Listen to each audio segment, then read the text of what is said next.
Breaking into the final hours of the transfer window, Barcelona face a choice that feels almost impossible. Accept a reported Euros 50 million offer from Chelsea for Fermin Lopez, their homegrown attacking midfielder, or hold on to a talent many see as central to Hansi Flick's plans. The figure being discussed is not just a number.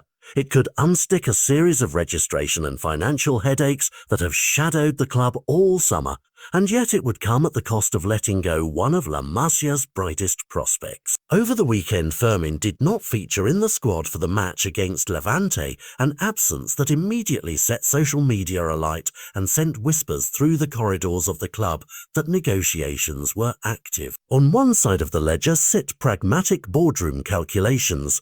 A Euros 50 inflow would create breathing room to register players and meet regulatory demands, and it would allow Barcelona to move forward on other fronts without being hamstrung by short-term accounting pressure. On the other side sits a coach who has begun to shape a team identity and who values the kind of technical intelligence and creativity that Fermin offers, the kind of player who can unlock lines and provide balance in the final third. For the player himself, it is a crossroads between loyalty and opportunity. Staying would mean continuing development in a familiar environment under a coach who trusts him, while a move to the Premier League would offer a new challenge, a high-profile platform, and the chance to test himself in a different, faster context. Chelsea's interest, if true, is telling. They see immediate value in adding a La Masia-trained creator who can bring tempo, vision and ball progression to a midfield that has been searching for consistent spark.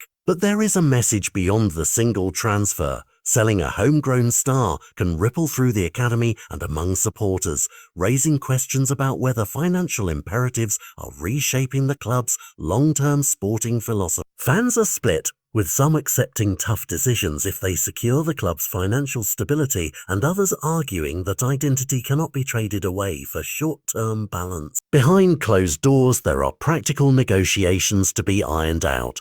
Payment terms, add-ons, potential clauses and assurances about playing time, details that will matter as much as the headline fee when both parties judge whether the deal makes sense. Hansi Flick's public reluctance to let players go is understandable. Managers build plans around specific profiles, but boards must also steward a club through regulatory realities that, if mishandled, can have even harsher sporting consequences. Chelsea, for their part, would be betting on fast adaptation and long-term upside. Barcelona would be weighing immediate fiscal relief against the cost of losing a player who might become a pillar of their midfield. The human dimension should not be ignored. This is a young footballer making a formative decision under the microscope, with family, development and career arc all in play. Whatever unfolds in the next 48 hours will send a clear signal whether Barcelona prioritise financial rescue in the short term or choose the sporting continuity of keeping a La Masia talent. Expect rapid developments, statements crafted to frame the outcome favourably, and fans on both sides of the argument loudly staking their claim. This is not a routine transfer, it is a moment that tests identity, ambition and pragmatism all at once, and the consequences will be felt long after the window closes.